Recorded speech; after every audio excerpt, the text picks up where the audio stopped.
ఖచ్చితంగా ఈసారి ఓడగొట్టేది పక్కా. ఎందుకంటే నేను ఆయన మీద ఏదో కోపంతో చెప్పట్లేదు, ఆయన మీద వ్యక్తిగతంగా నాకు కోపం ఉండాల్సిన అవసరం కూడా ఏమీ లేదు. ఎందుకు గెలవరు అంటున్నా అంటే కాంగ్రెస్ పార్టీ స్పష్టంగా ఒక్క మాటలో చెప్పేయచ్చు. రామాయణం గురించి చెప్పండి అంటే కట్టే, కొట్టే, తెచ్చే, మూడు ముక్కల్లో చెప్పొచ్చు. అట్లాగే కాంగ్రెస్ ప్రభుత్వం 2 ఏళ్లలో వీళ్ళ పనితీరు ఎట్లా ఉంది అని అడిగితే ఎగవేతలు, కూల్చివేతలు, పేల్చివేతలు తప్ప చేసింది అయితే ఏమీ లేదు.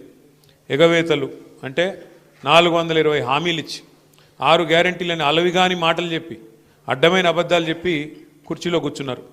కుర్చీలో కూర్చున్న తర్వాత ఏం చేస్తున్నారు 2 ఏళ్ళ నుంచి నాకంటే బాగా మీకే తెలుసు. ఊర్లలో ఎంత అవస్థలు పడుతున్నారు రైతులు మీకు తెలుసు. ఇక పేల్చివేతలు, మనమేమో చెక్ డ్యాములు కట్టినాం, ప్రాజెక్టులు కట్టినాం.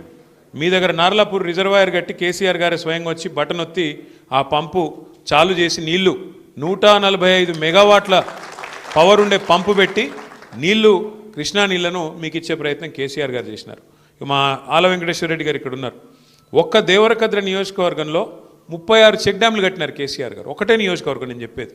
అట్లా ప్రతి నియోజకవర్గంలో అద్భుతమైన పనులు జరిగినాయి. మనమేమో ఆ పని చేసినాం, నిర్మాణం చేసినాం, వీళ్ళేమో విధ్వంసం చేస్తున్నారు.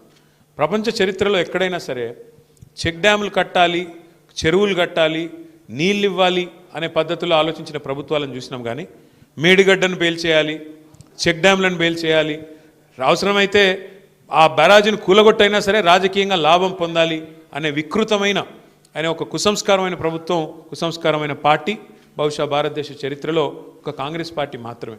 ఇక మీకు తెలుసు, కూల్చివేతలు అయితే మీరు చూస్తూనే ఉన్నారు. ఎంత పెద్ద ఎత్తున పేదల ఇండ్లు కూలగొడుతున్నారు ఇలా రాష్ట్రంలో మీరు చూస్తూ ఉన్నారు. ఒక్క దగ్గరని కాదు, మహబూబ్ నగర్తో ప్రారంభమైంది. నాకు గుర్తున్నది, అక్కడ పాపం దివ్యాంగులు కొంతమంది కాళ్ళు చేయాలి సక్క లేని వాళ్ళు కాలనీ కట్టుకుంటే వీళ్ళ ప్రభుత్వం వచ్చినాక మొట్టమొదటిసారి కూలగొట్టిందే ఆ దివ్యాంగుల కాలనీలో పోయి మొత్తం ఇళ్ళని కూలగొడితే మా సీనన్న పోయి వాళ్ళందరికీ అన్నం పెట్టి పాపం ఎండకు ఎండుతూ వానకు నానుతుంటే పోయి వాళ్లకు ఆశ్రయం ఇచ్చి కాపాడినాడు శ్రీనివాస్ గౌడ్ గారు. ఈ ప్రభుత్వం ఈ 2 ఏళ్లలో సాధించింది మాత్రం శూన్యం. తమ అసమర్థతను కప్పిపుచ్చుకోవడానికి, తమ చేతగాంతనాన్ని కప్పిపుచ్చుకోనికే వీళ్ళు కొత్త పల్లవి అందుకున్నారు.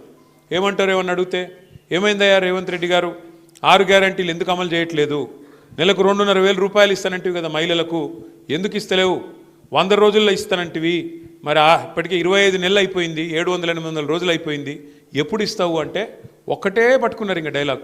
కేసీఆర్ అప్పులపాలు చేసిపోయినాడు, రాష్ట్రం దివాలా తీసింది, కేసీఆర్ అప్పులపాలు చేసిపోయినాడు. మేము ఇక్కడ ఏదో లంకె బిందెలు ఉంటాయనుకొని వచ్చినాం, లంకె బిందెలు లేవు. మేము ఢిల్లీకి పోతే మమ్మల్ని దొంగలాగా చూస్తున్నారు, చెప్పులు ఎత్తుకపోతాను అనుకుంటున్నారు నన్ను చూస్తుంటే, కాబట్టి నాకు ఎవరు అపాయింట్మెంట్ ఇస్తలేడు. ఒక మాట మాత్రం మీకు చెప్పాలా, ఎందుకంటే మీ మంత్రి గారు కూడా అదే అబద్ధం చెప్తా ఉన్నాడు. జూపల్లి నేను చూసినామన్నా, ఇదే జూపల్లి ఆనాడు కేసీఆర్ ప్రభుత్వంలో ఉన్నప్పుడు ఏం మాట్లాడినాడో మీ దగ్గర వీడియోలు అన్నీ ఉన్నాయి, లేకపోతే నేను పంపిస్తా. ఉన్నాయా?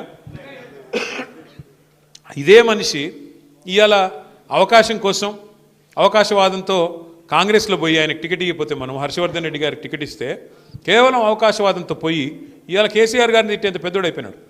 ఒకనాడు కేసీఆర్ గారిని దేవుడు మా పాలమూర్ఖని పొగిడిన జూపల్లి ఇవాళ కేవలం స్వార్థం, కేవలం రాజకీయం కోసం అడ్డమైన అబద్ధాలు రేవంత్ రెడ్డి గురించి ఇలా మాట్లాడుతూ ఉన్నాడు. రేవంత్ రెడ్డి దేవుడు, ఇంద్రుడు, చంద్రుడు, ఆయన పదవిని కాపాడుకోనికే. ఎవరికి దేవుడు రేవంత్ రెడ్డి, ఎవరికి ఇంద్రుడు, ఎవరికి చంద్రుడు? ఏది మోసం చేసి మొత్తం రైతులందరినీ, ఒకరినిద్దరిని కాదు రైతులందరినీ మోసం చేసినాడు కదా. ఎన్ని మాటలు చెప్పినాడు కేసీఆర్ గారు. 2 పంటలకు రైతు బంధు ఇస్తే 3వ పంటకి ఇవ్వాలన్నాడు.